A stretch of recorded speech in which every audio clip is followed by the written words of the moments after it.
Welcome back. Welcome back to Adventures of PC Wabash. Little follow-up video from yesterday, the calm before the storm, taking care of the birdies. Here's what it looks like at the feeder. And we have two cardinals in the back. They're on the bell. I got a red-bellied woodpecker on my squirrel buster feeder. He's barely light enough, but he's got a long nose. He can get up in the crack. I got some juncos running around the top.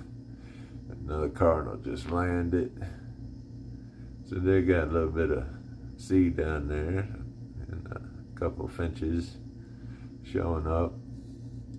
But it is a busy morning, as I knew it would be. Right now we got a little freezing rain coming down on top of all this snow.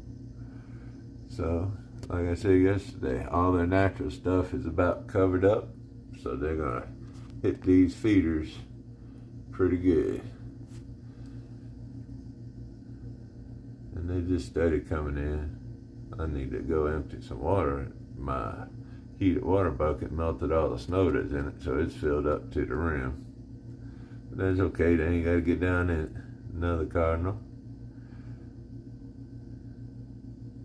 And one back here eating on the bell. It's right back there. Well, there you go. Birdies are happy to being fed. So like it, share, and subscribe. We feeding birdies on this snowy day.